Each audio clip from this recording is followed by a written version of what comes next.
Everybody, I just remembered there was there was a time when I was a bridge salesman in Southeast Asia. Now, that I know that sounds far fetched, and it was far fetched, but I was in. I arrived in several. That's my daughter. Her asshole boyfriend just broke with her, but I arrived in several. I always tell my kids. I said, you know, the thing about Chris Reed, and they're like, "What, Dad?" I said, "You could take my ass, throw my ass out of a fucking airplane with a parachute. Please don't, because I'm afraid of heights. And I'll tell you what, within a day, I'll have a business set up, some kind of business doing something, right? Even though I'm an abject failure at business, because I always just make enough, just enough to get by, because I'm not a greedy prick. And for example, I always like the last piece of pizza. I would never take the last piece of pizza ever, ever. It's not in my DNA. Unlike some people's DNA, who I don't want to talk about. Anyways, I was in Phnom Penh, Cambodia, and I was, I could only go out at night because during the day, I think it was July, it was just so fucking hot all the time. And I plucked up some courage, and I said, I'm gonna be what the French call a flâneur, right? I'm just gonna go out, and whatever takes me, wherever the wind takes me, wherever fate takes me, I'm going. Now you got to be true to the flâneur code, which is you got to say yes, always. Yep, okay. Some stranger comes up, they say, "Hey, you want to play dice?" You say, "Yep." Whatever happens, you say yes, okay, unless it's immoral or illegal, or both, right? So I'm out there just walking around Phnom Penh, and I'm in some kind of like a central square, kind of like a giant roundabout, like you might see in Paris. There's just fucking mayhem, people on tuk-tuks and scooters and noise and pollution and shit and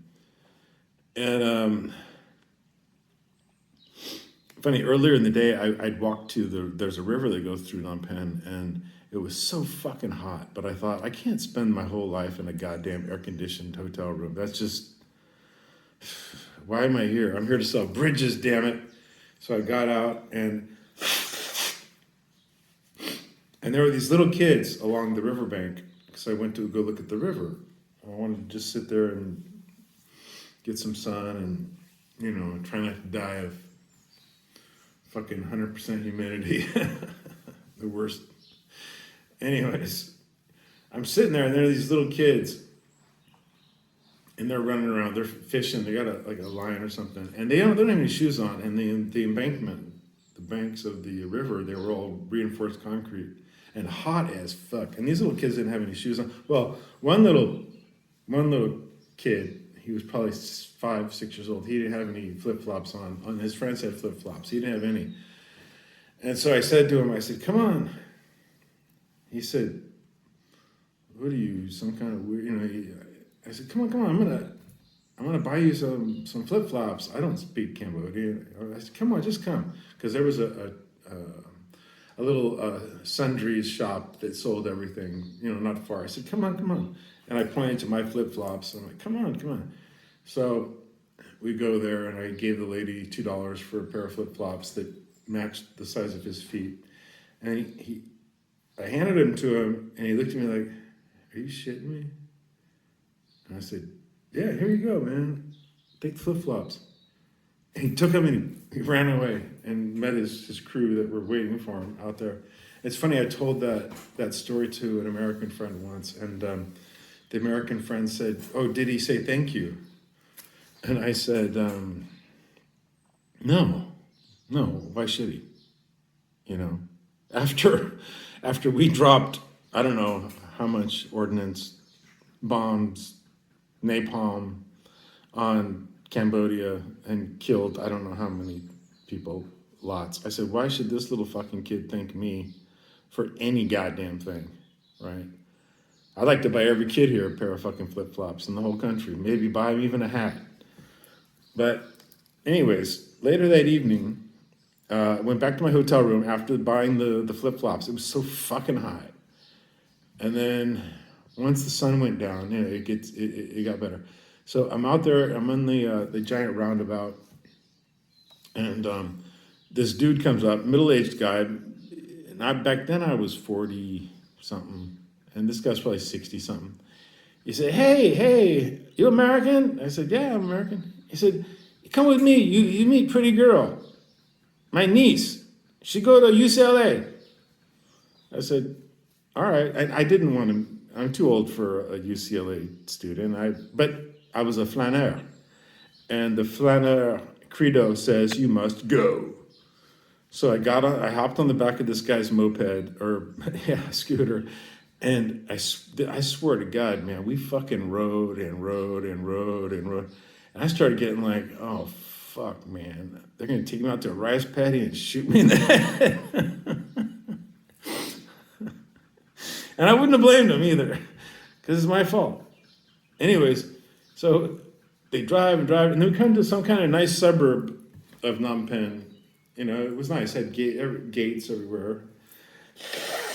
I mean, if you think that's nice, I think it's horrible, but, it's like a prison. But I think it's a sign of that, for them, like they're doing well because they can keep the beggars out or whatever. I don't know what. So he said, all right, it's very easy. There's a man, and he did me wrong, and he robbed money from me. And I'm going to teach you this game. It's very easy. And you're going to meet my niece. She's a lovely girl. We're going to play. And then when I do this with the card, that means you put all in. And so he's telling me this. Now I'm in this fucking deer hunter fucking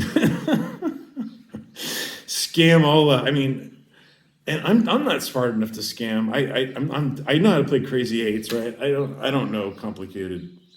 And his rules were just like I couldn't keep up, right? And I knew I was being scammed, right?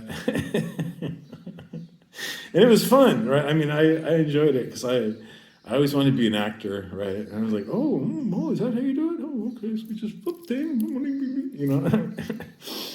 And I was having fun. The thing is, I was having fun because I was I was taken out of a situation. I was taken out of my fucking air-conditioned hotel room. So I was doing something with someone, right? Because I'm a social creature. So he's laying all these fucking rules on me like I'm smart as like they are, like I can keep up. And I'm like, what do you do? And we did a couple practices, and he's like, I can see him rolling his eyes like, this the dumbest motherfucker American I ever met in my whole life. So he brings me a glass of whiskey, and the niece comes, and you can tell she doesn't want to be with this fucking old, grizzled guy. And her English was good, and I'm sure she did go to college in California. I don't know if it was UCLA, but it was, she had some kind of, connection to the place. And so we're talking and whatever. And then the mark comes, but he wasn't really a mark. He was in on it, right? And the one thing they fucked up on this trio of wannabe gangsters was they should have made sure I had money before they kidnapped me, right? They should have. So I had like $2 in my pocket, right? Because that's enough to walk around Phnom Penh and get some meatballs or something, and so anyways, playing this impossibly to understand fucking complicated for me, because I'm a retard, game. And I just kept losing, losing. I had to borrow money from this guy that he was going to steal from me. And it became very convoluted, very complicated. And finally, this guy was just disgusted. Like, this is the dumbest fucking American guy I've ever given this opportunity to be robbed.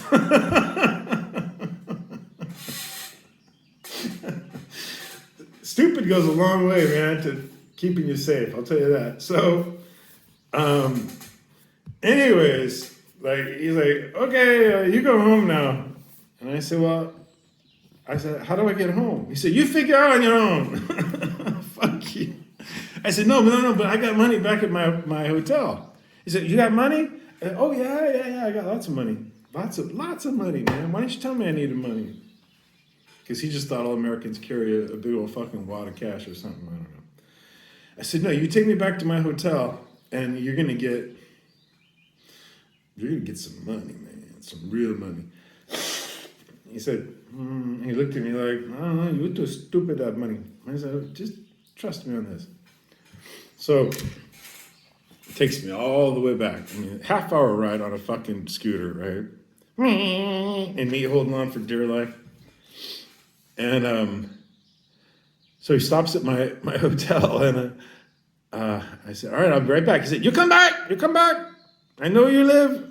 I said, no, I'll be back. You don't have to kill me, dude. It's all good. So I went in my hotel room. I had $24 left in my cash reserve, right? And so I go out and I hand this wannabe scamster $24, which I didn't have to do. I could have been a dick, but the thing is, I thought $24 was worth the shenanigans and the play acting and the cosplay and just the universe allowing me to be a flaneur, and seeing where it took me, I've done this a few occasions. It's never turned out very well, but this was the best time. So I gave him his $24 and he looks at me like, fuck, and he rode away. And I thought, $24 for a night's work in Cambodia is probably not that bad. It's probably not that good either. I don't know. I mean, but he did all right. I did all right. No one died.